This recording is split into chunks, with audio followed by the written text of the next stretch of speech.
నమస్తే BCN news తో మీ ముందున్నది ఆనంద్ రాజ్ కుమార్. ఈనాటి వార్తల ముఖ్యాంశాలు.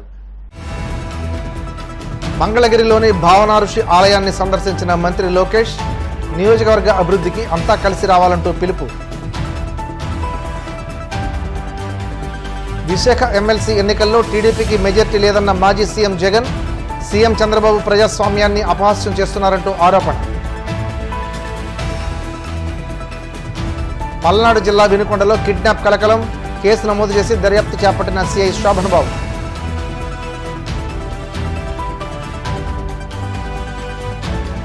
జోలపాలెంలో వైభవంగా పైడితల్లి అమ్మవారి విగ్రహ ప్రతిష్ట, విశేష సంఖ్యలో హాజరై అమ్మను దర్శించుకున్న భక్తులు.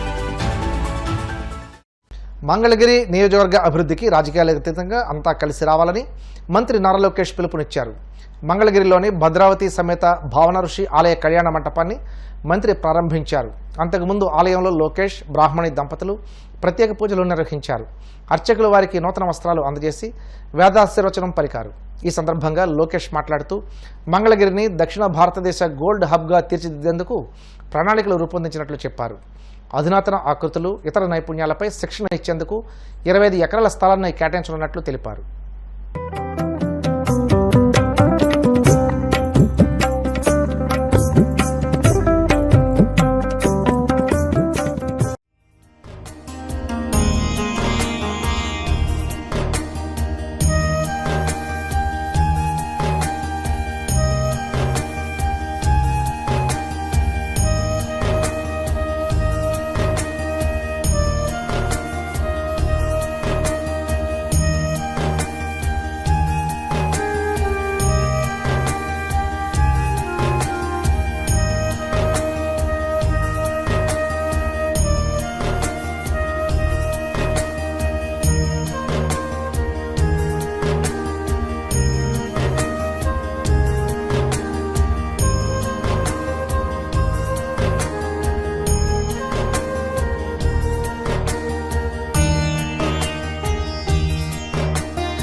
పెద్దలన్నట్టు తరతరాలుగా వస్తున్న సమస్యల్ని పరిష్కరించాల్సిన అవసరం నా పైన ఉంది. పెద్దలన్నట్టు రాజకీయాలు దూరంగా పెట్టి, అంటే పార్టీలు దూరంగా పెట్టి కలిసికట్టుగా ఒక పక్కన నియోజకవర్గ అభివృద్ధి కానివ్వండి, గుడి అభివృద్ధి కానివ్వండి, కళ్యాణ మండప అభివృద్ధి కానివ్వండి చేయాల్సిన బాధ్యత మనందరి పైన ఉంది.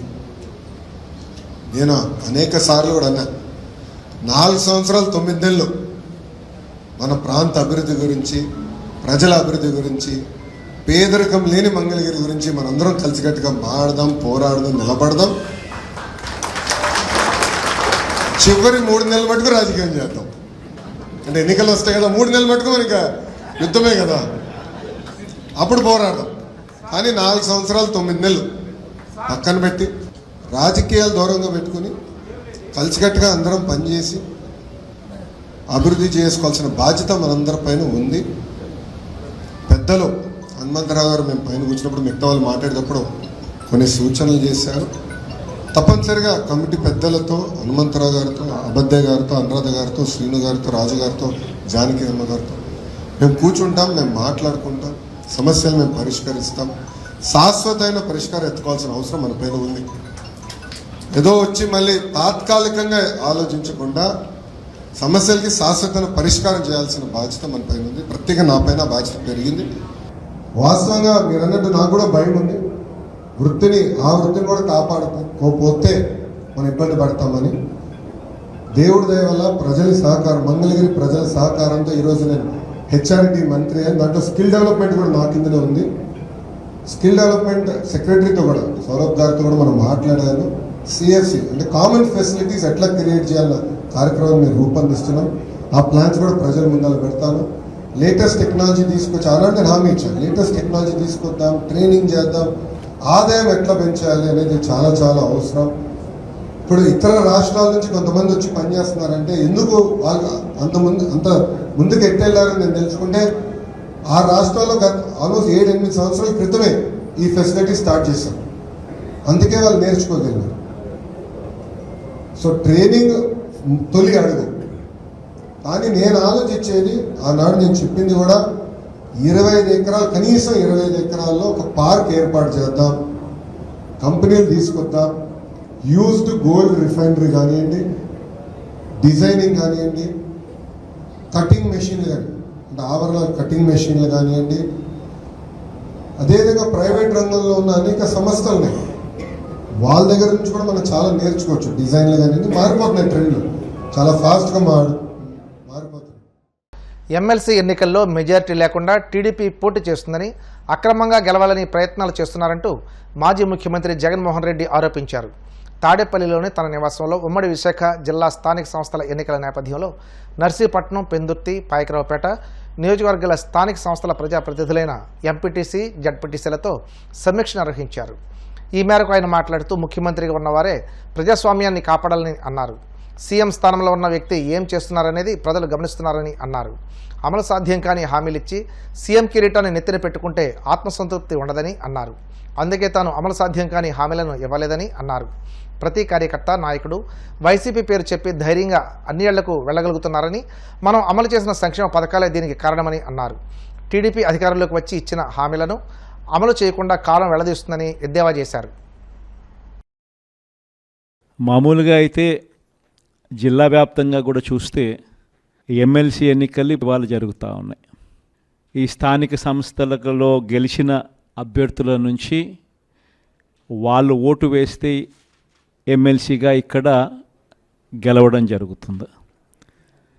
అలాంటప్పుడు మన పార్టీ తరపున, మన పార్టీ బీఫామ్ మీద, మన పార్టీ జెండా మీద, మన పార్టీ తరపున గెలిచిన వాళ్ళు దాదాపుగా 600 చిల్లర మంది మన పార్టీ తరపున గెలిచిన వాళ్ళు ఉంటే, తెలుగుదేశం పార్టీ తరపున గెలిచిన వాళ్ళు కేవలం 200 చిల్లర మాత్రమే ఉన్నారు. అంటే మనకు వాళ్లకు మధ్య తేడా 387 స్థానాలు మనకు వాళ్లకు మధ్య తేడా ఉంది. మరి ఇంత తేడా ఉన్నప్పుడు మామూలుగా ఎవరు పోటీ పెట్టకూడదు. ఎందుకనంటే ఈ ఎన్నికలు జరిగిందే ఆ పార్టీ గుర్తు మీద, ఆ పార్టీ సింబల్ మీద గెలిచిన వ్యక్తులు ఓటు వేసే ఎన్నిక ఈ ఎన్నిక. అలాంటప్పుడు మెజారిటీ లేనప్పుడు ఏ ఒక్కరూ కూడా పోటీ పెట్టడానికి అసలు ముందుకే రాకూడదు. ఎందుకనంటే మెజారిటీ లేనప్పుడు కూడా పోటీ పెట్టే కార్యక్రమం జరుగుతూ ఉంది అని అంటే దాని అర్థం ఏమిటి? అటువైపున వాళ్ళను కొనుగోలు చేసే కార్యక్రమంలో ముఖ్యమంత్రులుగా ఉన్న వ్యక్తులు గ్రీన్ సిగ్నల్ ఇస్తూ ఉన్నట్టు. నిజంగా ముఖ్యమంత్రిగా ఉన్న వ్యక్తి డెమోక్రసీని కాపాడాలి. నిజంగా ముఖ్యమంత్రిగా ఉన్న వ్యక్తి ఎక్కడైనా కూడా ధర్మం, న్యాయం అనే పదాలకు అర్థం తెలిసి ఉండాలి. ముఖ్యమంత్రిగా ఉన్న వ్యక్తి అడుగులు వేసేటప్పుడు సమాజం మనల్ని చూస్తూ ఉంది, మనం ఏం చేస్తూ ఉన్నాము, మనం చేసేది న్యాయము, ధర్మంగా ఉందా లేదా అన్నది ఆలోచన చేసి అడుగులు వేయాలి. కానీ అన్ఫార్చునేట్గా చంద్రబాబు నాయుడు అనే ఒక దుర్మార్గుడితో యుద్ధం చేస్తూ ఉన్నాం. ఈ మనిషికి న్యాయం లేదు, ఈ మనిషికి ధర్మం లేదు. ఈ మనిషి తన స్వార్థం కోసం ఏమైనా చెబుతాడు, తన స్వార్థం కోసం ఏమైనా చేస్తాడు. అలాంటి వ్యక్తితో మనం యుద్ధం చేస్తూ ఉన్నాం. ఈరోజు జరగబోయే ఎన్నిక కూడా ఇంచుమించు అలాంటి ఎన్నికే జరగబోతూ ఉంది. ఈరోజు ఆశ్చర్యకరమైన విషయం ఏమిటంటే, రాష్ట్రంలో కూడా ఎన్నికలు జరిగినప్పుడు కూడా ఇదే మాదిరిగానే ప్రజలను మోసం చేసి తాను ముఖ్యమంత్రి అయ్యాడు. ఇదే మాదిరిగా ఎన్నికలప్పుడు నాకు కూడా చెప్పారు. ఆయన సూపర్ 6 అంటా ఉన్నాడు, ఆయన రైతులకు 20,000 అంటా అన్నాడు, మనం కూడా 25,000 చెప్తే బాయే కదా. ఆయన నీకు 15,000, నీకు 15,000, నీకు 15,000, నీకు 15,000 అని చెప్తా ఉన్నాడు. ఆ ఇంట్లో తల్లి కనపడితే నీకు 18,000 అని చెప్తా ఉన్నాడు. ఆ ఇంట్లో ముసలాం ఎవరైనా బయటకు వస్తే నీకు 4,000 నెలకు 48,000 నీకు అని చెప్తా ఉన్నాడు. మరి ఇంత మాదిరిగా ఈ మాదిరిగా ఆయన ఆశ పెడుతూ మభ్య పెడుతూ మోసం చేస్తూ ఈ మాదిరిగా ప్రతి ఇంటికి వాళ్ళ మనుషులను పంపించి వాళ్ళ ఎమ్మెల్యేల చేత వాళ్ళ మనుషుల చేత ఈ మాదిరిగా క్యాంపెయిన్ చేయిస్తూ ఉన్నారు. ఇంత అబద్ధాలను క్యాంపెయిన్ తట్టుకొని మనం కూడా చేయగలుగుతామా ఎన్నికలు? మనం ఎన్నికలు చేయలేము ఈ మాదిరిగా. మీరు కూడా కాస్త కూస్తూ ఆ మాదిరిగా చెప్పే కార్యక్రమం మీరు కూడా ముందుకు రావాలి అని చెప్పి కూడా నా మీద కూడా చాలా ఒత్తిడి తీసుకొచ్చారు. మన వాళ్ళే, దగ్గర వాళ్ళే, నా కోసమే, మన పార్టీ కోసమే అనే భావనతోనే వాళ్ళంతా కూడా నాకు సలహాలు ఇచ్చారు. కానీ నేను ఒకటే చెప్పిన, మనం అబద్ధాలు చెప్పి ఆ కిరీటం మనం నెత్తిన పెట్టుకుంటే మాత్రం మనకేం సాటిస్ఫాక్షన్ ఉంటుంది? పల్నాడు జిల్లా వినుకొండలో కిడ్నాప్ కలకలం రేగింది. వినుకొండ పట్టణంలోని హనుమానగర్ నుండి ఒంటేరు నాగరాజు, ఒంటేరు అంకమ్మ, ఎర్రిబోయిన రవి, ఎర్రిబోయిన భువనేశ్వరి కూరగాయలు విక్రయించేందుకు ఆటోలో వెల్లటూరు బయలుదేరారు. మార్గ మధ్యలో నగరవనం వద్దకు చేరుకోగానే కారులో వచ్చిన 8 మంది ఆటోను అడ్డుకున్నారు. తమ వెంట తెచ్చుకున్న కత్తులతో నాగరాజుపై దాడి చేశారు. అడ్డుకోబోయిన నాగరాజు బావ రవిపై దొండగలు కత్తితో దాడి చేసి దీంతో ఆయన తప్పించుకునేందుకు పరుగులు తీశారు. అనంతరం దొండగలు నాగరాజును బలవంతంగా తమ కారులో ఎక్కించుకొని వెల్లటూరు వైపు వెళ్లినట్లు బాధితులు తెలిపారు. ఈ ఘటనపై సమాచారం అందుకున్న సిఐ శోభన్బాబు, ఎస్ఐ స్వర్ణలత ఘటనా స్థలాన్ని పరిశీలించి వివరాలు సేకరించారు. ఇప్పుడు కాసేపు ప్రకటనలు.